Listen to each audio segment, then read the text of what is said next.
नमस्कार, मी अनुश्री करंदीकर. नम्मा होमिओपॅथी आरोग्य संजीवनी या विशेष कार्यक्रमामध्ये तुमचं सगळ्यांचं अगदी मनापासून स्वागत. या कार्यक्रमामध्ये आजचा जो आपला विषय आहे तो म्हणजे डायजेस्टिव्ह डिसीजेस अर्थात पोटाचे विकार. एक्झॅक्टली डायजेस्टिव्ह डिसीजेस म्हणजे नेमकं काय, किंवा आपली एकूणच पचनक्रिया नेमकी कशा प्रकारे चालते, पचनसंस्था नेमकी काय काम करते, या संपूर्ण अनुषंगाने आजचा हा आपला विषय असणार आहे.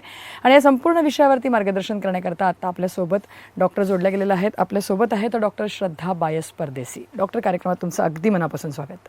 नमस्कार. टीम्स तिथे अवेलेबल आहेत, त्यामुळे तुम्हाला सुद्धा कुठल्याही समस्या असतील, कुठलेही रोग आजार असतील आणि होमिओपॅथीच्या माध्यमातून कुठल्याही साईड इफेक्ट विना एक चांगलं निरोगी आयुष्य तुम्हालाही लवकरात लवकर जगायचं असेल तर या शाखांमध्ये संपर्क साधा आणि तुमचंही एक उत्कृष्ट आयुष्य तुम्ही लवकरच सुरू करू शकता. प्रेक्षको, आजचा विषय पुन्हा एकदा समजून घ्या. आजचा विषय आहे पोटाचे विकार किंवा डायजेस्टिव्ह डिसीजेस. नेमका काय विषय आहे आपण समजून घेऊया. थेट डॉक्टरांकडे जाऊया. डॉक्टर, मी सुरुवातीला जसं म्हटलं असं की डायजेस्टिव्ह डिसीजेस किंवा पोटाचे विकार याकडे आपण येऊया, परंतु आज जर का बघितलं तर अगदी छोट्याशा बेसिक ॲसिडिटीपासून ते अगदी पोट गच्च होणं म्हणा, मळमळ आहे, जळजळ आहे किंवा IBS सारखे आजार आहेत, हे वारंवार दिसत आहेत. त्याचं एज बार पण काही राहिलेलं नाही. अगदी लहान मुलांमध्ये सुद्धा अगदी प्रामुख्याने हे दिसून यायला लागलेत. तर काय सांगाल, नेमके हे पोटाचे विकार वाढत आहेत त्यामागचं कारण काय, आणि सगळ्यात महत्त्वाचं म्हणजे मग ही नेमकी ही पचनक्रिया आपलं नेमकी कशा प्रकारे काम करते? हो, नक्कीच. सगळ्यात महत्त्वाचं काय, आपल्या शरीराला फिट ठेवणं, निरोगी ठेवण्यासाठी आपली जी पचनक्रिया आहे ती व्यवस्थित होणं हे खूप गरजेचं आहे. ऑलमोस्ट 80 to 90% जे आजार आपल्याला, इतर जे आजार आपल्या शरीरामध्ये जे होतात त्याचं मुख्य कारण आहे व्यवस्थित पचनक्रिया न झाल्यामुळे आपल्या शरीरामध्ये टॉक्झिन्स जास्त निर्माण होतात आणि हळूहळू आपल्याला दुसरे आजार होतात. तर सगळ्यात आधी पचनक्रिया काय आहे हे समजण्याआधी आपल्याला, म्हणजे पचनक्रियेचे आजार काय आहेत हे सांगण्याआधी आपल्याला पहिलं पचनक्रिया कशी होते हे समजणं खूप गरजेचं आहे. तर जसं पचनक्रियाची जी सुरुवात आहे तर आपली तोंडापासून होते. आपण जसं एखादं अन्नाचा घास घेतला तर आपल्या अन्नाचा घास आपल्या दातांमधून बारीक त्याचे तुकडे होतात. त्याच्यामध्ये आपल्या ज्या तोंडामध्ये जी लाळ आहे, जी सलायवा आहे, ते अन्नामध्ये मिक्स होते आणि हे मिक्स झाल्यानंतर आपल्या अन्ननलिकेमधून हे जे अन्न आहे आपल्या जठरांपर्यंत म्हणजे आपल्या पोटांपर्यंत येतं. आपल्या पोटाची जशी रचना आहे, आपल्या पोटामध्ये गॅस्ट्रिक ज्युसेस असतात. या गॅस्ट्रिक ज्यूसमध्ये hydrochloric acid, pepsin, mucus membrane या सगळ्या ज्या गॅस्ट्रिक ज्युसेस आहेत यांचं काम काय आहे, आपल्या शरीरामध्ये जे अन्न आहे या अन्नाला अजून बारीक बारीक तुकडे करणं आणि अन्न व्यवस्थित पचण्यासाठी हे गॅस्ट्रिक ज्युसेस राहतात. या गॅस्ट्रिक ज्युसेसमध्ये ज्यावेळेस अन्न प्रॉपरली मिक्स होतं त्या दरम्यान आपल्या शरीरामध्ये ॲसिडिक सिक्रिशन निर्माण होतं, जेणेकरून की पचन लवकरात लवकर व्हावं. जसं आपल्या पोटामध्ये हे अन्न एक लिक्विड फॉर्ममध्ये एक पातळ स्वरूपात राहतं, तो लिक्विड आपल्या छोट्या आतड्यांमध्ये ज्यावेळेस ते जातं त्या दरम्यान आपले जे यकृत आहे, जे लिव्हर आहे, लिव्हरमधून बाईल ज्युसेस, पॅनक्रिया जे स्वादुपिंडमधून आपले पॅनक्रियाटिक ज्युसेससुद्धा आपल्या या पचनक्रियेमध्ये ते जे ज्युसेस आहेत ते पचनक्रियेसाठी ॲड होतात. हे जे पातळ लिक्विड आहे आपल्या स्मॉल इंटेस्टाईनमध्ये जातं. आपल्या शरीरामध्ये ऑलमोस्ट 6 मीटर एवढी मोठी आपली ही स्मॉल इंटेस्टाईन आहे. या स्मॉल इंटेस्टाईनमध्ये ज्यावेळेस ते अन्न फिरलं जातं त्यावेळेस आपल्या शरीरामध्ये ॲब्सॉर्प्शन होतं. जे महत्त्वाचे जे पोषण द्रव्य आहेत, त्याच्यामध्ये न्यूट्रिएंट आहेत, हे सगळं प्रॉपरली ॲब्सॉर्ब करून जे उरलेलं जे डायजेस्ट नाही झालेल्या ज्या गोष्टी आहेत त्या आपल्या मोठ्या आतड्यांपर्यंत जातात. हळूहळू हे जे अन्न आहे, जे एक पातळ स्वरूपाचं 1 ते 1.5 लिटर ऑलमोस्ट हे लिक्विड राहतं, जे की आपल्या मोठ्या आतड्यांमध्ये ज्यावेळेस ते जातं. मोठ्या आतड्यांचं जे काम आहे, हे मोठ्या आतड्यांना आपण म्हणतो कोलॉन. मोठ्या आतड्यांचं काम काय आहे की आपल्या शरीरामध्ये जे आपण अन्न खातोय त्याच्यामधला जो पाणी आहे, जे वॉटर कंटेंट आहे, त्या ॲब्सॉर्ब करणं आणि जो वेस्ट प्रोडक्ट आहे, जो चौथा आहे, तो आपल्या गुदद्वारेद्वारे बाहेर पडण्यासाठी त्याचं काम आहे.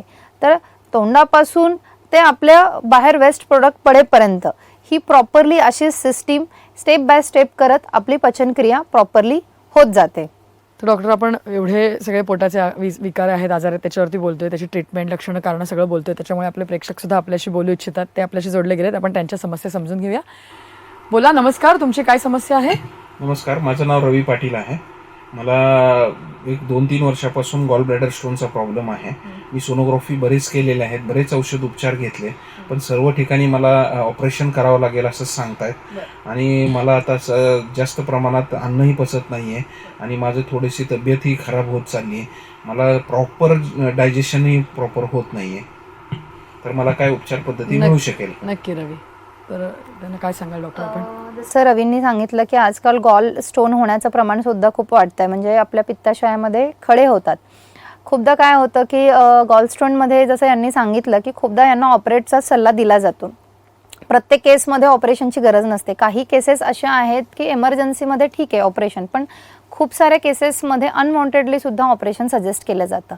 गॉल स्टोनमध्ये जे आपले बाईल मध्ये छोटे छोटे तुम्हाला स्टोन होतात, अशा केसेसमध्ये आपण काय करतो, नैसर्गिकरित्या ते स्टोनची साईज कशी कमी करता येईल. आणि खूपदा पेशंटला काय होतं की गॉल स्टोनचा जो ऑपरेट केला जातो त्याच्यानंतर सुद्धा ॲज इट इज सिम्पटम्स पेशंटला जाणवायला लागतात. तर आपण नमा होमिओपॅथीमधून जे ट्रीटमेंट देतात त्याच्यामधून ऑलमोस्ट 90% पेशंटला आपण या स्टोनला कसं कमी करण्यासाठी ट्रीटमेंट दिली जाते. त्याचबरोबर आपण पेशंटला जो होणारा त्रास आहे, जसं पित्ताशयामध्ये खडे असल्यामुळे पेशंटला वारंवार वेदना होतात, पोटामध्ये केळ येणं किंवा त्यांना ॲसिडिटी किंवा इतर सुद्धा प्रॉब्लेम होण्याच्या शक्यता असतात. तर आपल्या ट्रीटमेंटमधून आपण हा आजार कसा पूर्णपणे बरा करता येईल याच्यासाठी आपण डेफिनेटली प्रयत्न करतो.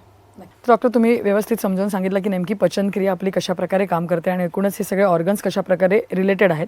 परंतु मग आता या पचनक्रियेमध्ये वेगवेगळे ऑर्गन्स आहेत, तर त्या ऑर्गन्स रिलेटेड हे आजार असू शकतात, तर ते नेमकी कशा प्रकारे असतात? खूपदा लोकांना काय वाटतं की पित्ताचा त्रास होतो, ॲसिडिटी होते म्हणजेच पचनाचे प्रॉब्लेम आहेत, असं नाही आहे. जसं आपण म्हणलो की सुरुवात आपल्या अन्नाची पचनाची कुठून चालू होते, तर आपल्या तोंडापासून. कित्येकदा लोक म्हणतात की मला वारंवार तोंड येण्याचा प्रॉब्लेम आहे, वारंवार त्यांना तो त्रास होतोय आणि खूप सारे ते मल्टीविटॅमिन्स घेतल्यानंतर पण तो त्रास होत नाही. तर नॉर्मली ज्यावेळेस आपल्याला वारंवार जो तोंडामध्ये जो माउथ अल्सर होतोय, तर खूपदा मानसिक टेन्शन, ताणतणावामुळे किंवा खूप ॲसिड सिक्रिशन शरीरामध्ये जास्त झाल्यामुळे किंवा शरीरामध्ये विटॅमिनच्या अभावामुळे हा सगळा प्रॉब्लेम होतोय. त्यापुढे जाऊन ही जी आपली अन्ननलिका आहे, अन्ननलिकेचं काम काय आहे, जे आपल्या तोंडामध्ये जे अन्न पचलं आहे किंवा जे बनतोय अन्न, तो अन्न आपल्या अन्ननलिकेतून पोटाकडे पाठवायचं काम हे अन्ननलिकेचं आहे. ज्यावेळेस ही जी अन्ननलिका आहे त्याच्यामध्ये सूज येते, त्याच्यामुळे आपल्या अन्ननलिकेमध्ये हळूहळू त्रास व्हायला लागतात. त्याच्यामुळे अन्ननलिकेचे वेगळे प्रॉब्लेम्स आहेत. भारतामध्ये अन्ननलिकेचा कॅन्सरचं प्रमाण आजकाल खूप फास्ट वाढताना आपण बघतोय.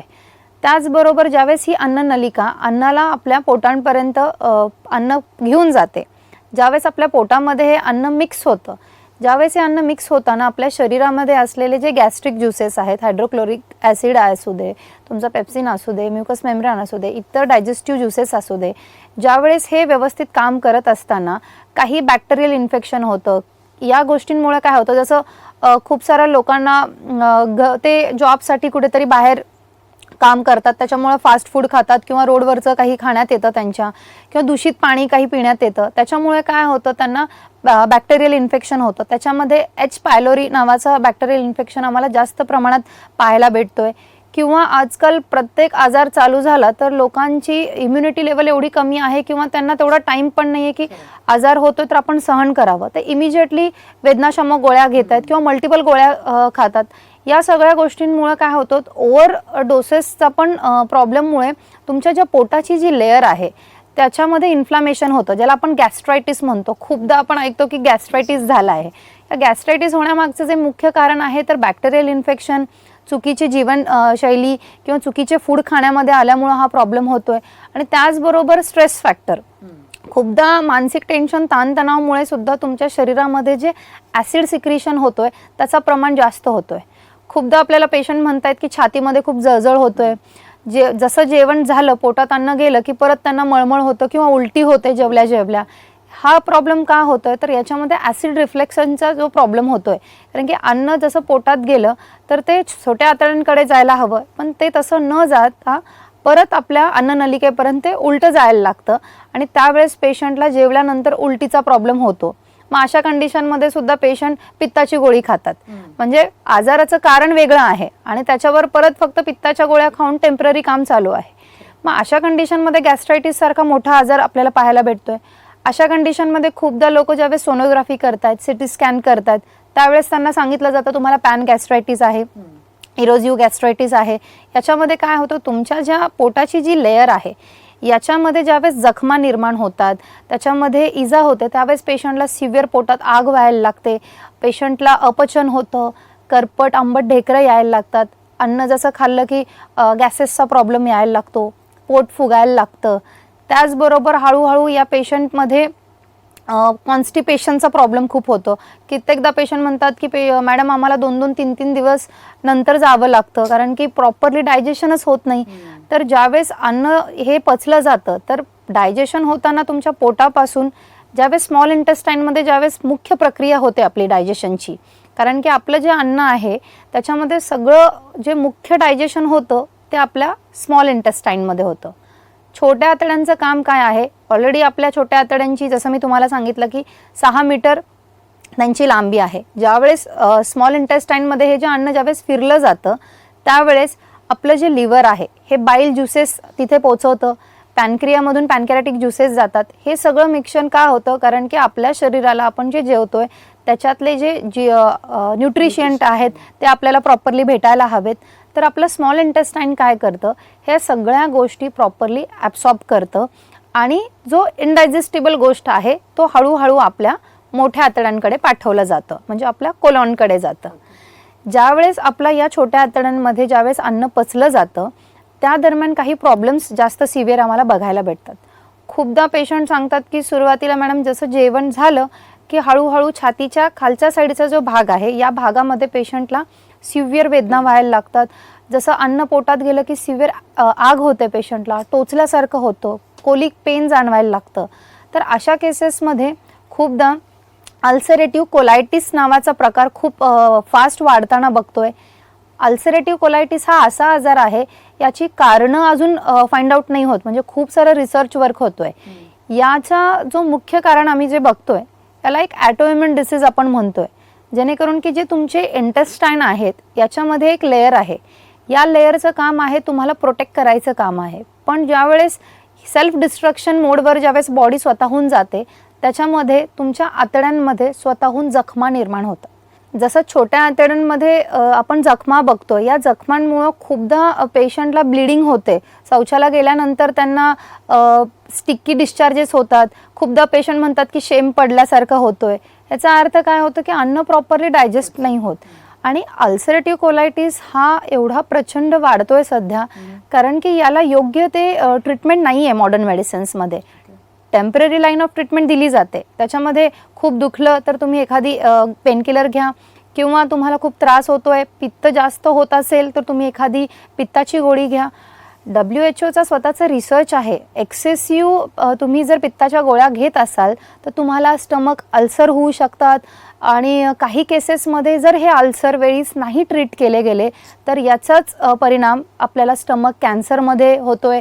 कोलॉन कॅन्सर त्याच्यामुळेच आपल्या इंडियामध्ये एवढ्या प्रमाणात वाढत चाललेला आहेत. तर हा जो प्रॉब्लेम आहे, तर आपल्या इंटरनल डिसीज म्हणजे जे की इम्युनिटी व्यवस्थित न झाल्यामुळे, तसंच चुकीच्या जीवनशैलीमुळे, किंवा प्रॉपरली या आजाराला काय औषध घ्यायला हवं आहे ते न माहीत असल्यामुळे सुद्धा हा प्रॉब्लेम होतोय. त्याचबरोबर तुम्ही बघत असाल इरिटेबल बॉवेल सिंड्रोम. खूपदा पेशंट येतात की मॅडम मला इरिटेबल बॉवेल सिंड्रोम आहे. म्हणजे इरिटेबल म्हणजे काय की पेशंटला जसं आपल्याला कुठलीही गोष्ट आपण म्हणतो की मला इरिटेट करू नको, म्हणजे काय चिडचिडपणा होते, तसं आपल्या पोटामध्ये काय होतं की आपलं जे बॉवेल आहे ते व्यवस्थित काम नाही करत, त्याच्यामध्ये काही इरिटेबिलिटी निर्माण होते. त्याच्यामुळे पेशंटला पोटात वेदना व्हायला लागतात, जळजळ व्हायला लागते, जडपणा यायला लागतोय. पोटात अन्न गेल्यानंतर काही तासांमध्ये पेशंटला जडपणा जाणवतो. खूपदा पेशंट म्हणतात जसं जेवण झालं मॅडम 1-1.5 तासामध्ये पोट एकदम फुगल्यासारखं व्हायला लागतं. याचं कारण काय, कारण की तुमची जी पचनक्रिया आहे ती प्रॉपरली होत नाही, म्हणून तुम्हाला इमिजिएटली शरीर सिम्पटम्स दाखवतं, किंवा प्रचंड वेदना होतात, प्रचंड गॅसेसचा प्रॉब्लेम होतो. खूपदा पेशंट जसं कुठेतरी अंगाला दाबलं की त्यांना करपट ढेकरं यायला लागतात किंवा गॅसेस यायला लागतात. हा सगळा प्रॉब्लेम आपल्याला छोट्या आतड्यांमध्ये जाणवतो. जसं छोट्या आतड्यांमध्ये हे जे लिक्विड आहे, एक ऑलमोस्ट 1 ते 1.5 लिटर असं एक पातळ लिक्विड राहतं. हा जो लिक्विड आता ऑलमोस्ट जे इम्पॉर्टंट न्यूट्रिशियंट आहेत हे सगळं ॲब्सॉर्ब करून मोठ्या आतड्यांकडे, जो वेस्ट प्रोडक्ट आहे ते बाहेर पाडण्यासाठी मोठ्या आतड्यांकडे जातं. मोठ्या आतडे आपल्या शरीरामध्ये पूर्ण सर्क्युलेट करून जातात. मोठ्या आतड्यांचं मुख्य कारण काम काय आहे? आपल्या शरीरामध्ये जे लिक्विड आहे, जे अन्न आहे, त्याच्यातलं पाणी ॲब्सॉर्ब करणं आणि जो वेस्ट प्रोडक्ट आहे तो तुमच्या गुदद्वारेकडे पाठवणं हे कोलॉनचं काम आहे. पण ज्या वेळेस या प्रोसेसमध्ये जाताना तुमच्या कोलॉनमध्ये ज्यावेळेस सूज येते, म्हणजे ज्याला कोलायटिस आपण म्हणतोय, याच मोठ्या आतड्यांमध्ये अल्सरेटिव्ह कोलायटिस आपल्याला जास्त प्रमाणात पाहायला भेटतोय. या कोलायटिसमध्ये ज्यावेळेस इंटरनल सूज येते, सूज आल्यामुळे काय होतं की इम्पॉर्टंट काम काय की पाणी ॲब्सॉर्ब करायचं काम आहे. पण ज्यावेळेस तुमचे जे आतड्या आहेत त्याच्यातलं पाणी ॲब्सॉर्ब करत नाहीत, त्यामुळे त्या आतल्या साईडमध्ये तुमच्या आतड्यांना जखमा व्हायला लागतात, लालसरपणा यायला लागतं, ब्लिडिंग व्हायला लागते. खूप पेशंटमध्ये इवन पस पण व्हायला लागतं. तर अशा केसेसमध्ये पेशंटला शौचाला गेल्यानंतर ब्लिडिंग होते, त्याच्यामध्ये पस येऊ शकतं, त्याचबरोबर पेशंटला शेम पडायला लागतं किंवा पेशंटला दिवसातून 7 ते 8 वेळेस जुलाबाला जावं लागतं. छातीत जळजळ, पोटामध्ये जळजळ, तुमच्या ॲनल रिजनमध्ये पेशंटला प्रिकिंग पेन होतात, बर्निंग पेन व्हायला लागतात. तर एवढे सगळे क्रॉनिक आजार आम्हाला या केसेसमध्ये दिसतात. जसं मोठ्या आतड्यांचं जे काम आहे की गुदद्वारेपर्यंत जाणं, खूपदा काय होतं की डायजेशन व्यवस्थित न गेल्यामुळे गुदद्वाराच्या जवळचे सुद्धा प्रॉब्लेम्स आपल्याला पाहायला भेटतात. त्याच्यामध्ये मूळव्याध, भगिंदर असू दे, फिस्चुला असू दे, हे सुद्धा पेशंट जास्त प्रमाणात येतात. शेवटी कुठलाही पेशंटला जर मूळव्याध किंवा फिस्चुलाचा प्रॉब्लेम आहे, याचं 90% कारण तुमची अपचन म्हणजे जी पचनक्रिया आहे ती व्यवस्थित न झाल्यामुळेच तुम्हाला मूळव्याध वगैरे होतो. खूपदा लोक मूळव्याध झालाय म्हणून ऑपरेट करतात. ऑपरेट केल्यामुळे तुमचं आजाराचं कारण काय आहे? तुमची पचनक्रिया व्यवस्थित नाही झाली. त्याच्यामुळे ऑपरेट केल्यामुळं काय होणार? टेम्पररी पेशंटला 5-6 महिन्यापर्यंत फरक पडतो, पण काही दिवसांनी परत तो प्रॉब्लेम त्यांना पुन्हा उद्भवतो. तर एवढी सगळी कारण आहेत आपल्याला पोटाच्या विकारामध्ये आम्हाला पाहायला भेटतात. डॉक्टर, पुढचा फोन आलेला आपल्याला, कॉलर आपल्यासोबत आहेत. बोला, नमस्कार, काय तुमची समस्या? नमस्कार, माझं नाव समीर आहे, मी नाशिकवरून बोलतोय. माझा एक मोठा प्रॉब्लेम असा आहे की 3 ते 4 वर्षांपासून माझं पोट व्यवस्थितरित्या साफ होत नाही. म्हणजे मी अक्षरशः 2 ते 3 दिवसांनंतर मोशनसाठी जातो. ते पण मोशन पास करताना मला खूप त्रास होतो, इव्हन खूप प्रेशर द्यावं लागतं. त्याच्यामुळे मला भयंकर त्रास होतो. तर मी ट्रीटमेंट पण घेतली, औषधोपचार पद्धती घेतली, औषधं चालू पण आहेत. औषधं चालू घेतल्यानंतर तेवढ्यापुरता तेवढा फरक पडतो. म्हणजे आज मेडिसिन घेतलं तर दुसऱ्या दिवशी क्लिअर होतं. पण एक दिवस समजा माझ्याकडनं मेडिसिन जर मिस झालं तर त्याचा परत त्रास सेम होतो की 2 ते 3 दिवसानंतर मला मोशन्स होतात. तर ह्याच्यावर काही उपचार पद्धती आपल्याकडे अवेलेबल आहेत का? खूप महत्त्वाचा प्रश्न यांनी विचारला आहे, कारण की माझ्या डेलीच्या प्रॅक्टिसमध्ये मी सपोज 10 पेशंट बघत असतील तर त्याच्यामध्ये 6 ते 7 पेशंट्सला बद्धकोष्ठता म्हणजे कॉन्स्टिपेशनचा त्रास आहे. कारण की जसं मी म्हणले की जीवनशैलीच खूप बदललेली आहे. लोक चालत नाहीत, व्यायाम करत नाहीत, वाटेल ते त्यांच्या खाण्यामध्ये येतात. तर बद्धकोष्ठताचा जो प्रॉब्लेम आहे याच्यामध्ये 2 गोष्टी मुख्यतः आहेत. एक तर चुकीच्या जीवनशैलीमुळं, दुसरी गोष्ट तुमचे जे मेटाबॉलिझम आहे, तुमच्या पचनक्रियामध्ये व्यवस्थित बिघाड झाल्यामुळं अन्न प्रॉपरली पुढं ढकललं जात नाही. अन्न प्रॉपरली पुढं न ढकलल्या गेल्यामुळे पेशंटला काय करावं लागतं? लॅक्झेटिव्ह घ्यावे लागतात. त्याच्यामुळे शौचाला व्यवस्थित होते, पण ते बिकॉज ऑफ द मेडिकेशन होते, पण नैसर्गिकरित्या अन्न आतड्यांमधून पुढं ढकललं जात नाही. तो त्याचं मुख्य कारण आहे.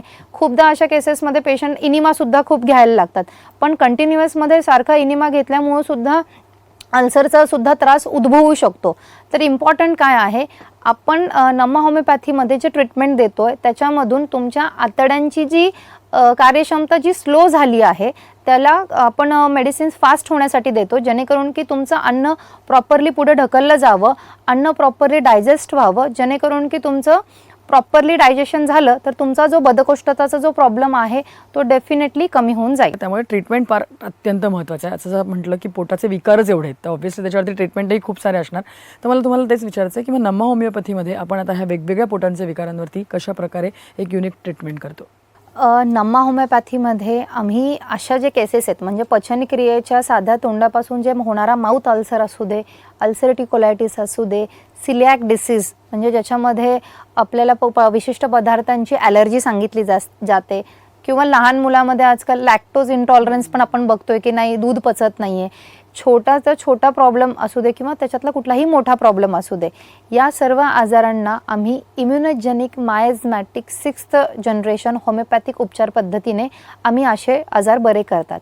आपल्याकडे हे जे सगळे ट्रीटमेंट दिली जाते याच्यावर प्रॉपरली रिसर्च केलेला आहे, जेणेकरून की हा आजार का झाला आहे. म्हणजे कधी आजाराच्या मागचे कारण वेगळे असतात. काही आजारांमध्ये जेनेटिक फॅक्टर इम्पॉर्टंट असतो, म्हणजे आईवडिलांना आहे किंवा जेनेटिकच तो प्रॉब्लेम आहे, तो फॅक्टर आहे का, किंवा चुकीची तुमची लाईफस्टाईल कशी आहे, डाएटमध्ये तुम्ही काय घेताय, किंवा आजकाल लोकांना मंडे टू फ्रायडे खूप जॉब करायची सवय आणि सॅटर्डे संडे पार्टीज करायची सवय आहे. त्याच्यामध्ये ओव्हर अल्कोहोल यूज होऊन सुद्धा पोटांचे विकार आजकाल वाढत आहेत. जसं फॅटी लिव्हर सुद्धा आपण बघतोय की खूप वाढतंय. म्हणजे 10 मधून 2 लोकांची तरी सोनोग्राफी केली तरी त्यांना फॅटी लिव्हरचा प्रॉब्लेम होतोय. तर हे का होतोय, ह्याच्या मागे आजाराचं कारण बघितलं जात नाही. तर नम्मा होमिओपॅथीची जी ट्रीटमेंट आहे याच्यामध्ये आम्ही इम्युनोजेनिक मायझमॅटिक, म्हणजे इम्युनोजेनिक म्हणजे प्रत्येकाची इम्युनिटी आपल्याला आजाराला बरं करण्यासाठी इम्पॉर्टंट आहे. जसं काही आजारांचं कारणच माहीत नसतं की का होतात, त्याच्यामध्ये तुमची इम्युनिटी डिस्ट्रक्शनमध्ये जाते म्हणून ते आजार होतात. त्याच्यामुळे आम्ही काय करतो की पहिलं तुमची इम्युनिटी बरी करतो. दुसरं मायझमॅटिक म्हणजे आजाराचं कारण काय आहे, जेनेटिक आहे, लाईफस्टाईलशी निगडीत आहे किंवा काही दुसरा फॅक्टर आहे का, काही योग्य ते तपासण्या करायची गरज आहे का, या सगळ्या गोष्टी आपण या मायझमॅटिक कंडिशन्समध्ये बघतो. त्याचबरोबर 6th जनरेशन म्हणजे पोस्ट कोविडसुद्धा आजारांची जी कंडिशन आहे खूप फास्ट वाढताना बघतोय आम्ही.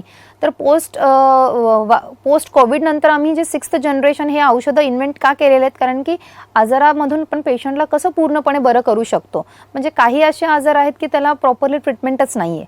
तर आपण असे जे आजार आहेत की ज्यांना बाहेर ट्रीटमेंट दिली जात नाही, अशा चॅलेंजिंग केसेस किंवा क्रॉनिक केसेसला आपण आपल्या या मेडिसिन्सने आपण त्यांना बरं करतो. डॉक्टर, तुम्ही या विषयावरती आज एवढं छान मार्गदर्शन इथे येऊन केलं त्याबद्दल धन्यवाद. नमस्कार. या विषयासह नम्मा होमिओपॅथी आरोग्य संजीवनी या विशेष कार्यक्रमामध्ये आता मी इथेच थांबतोय. नमस्कार. नम्मा होमिओपॅथी आरोग्य संजीवनी.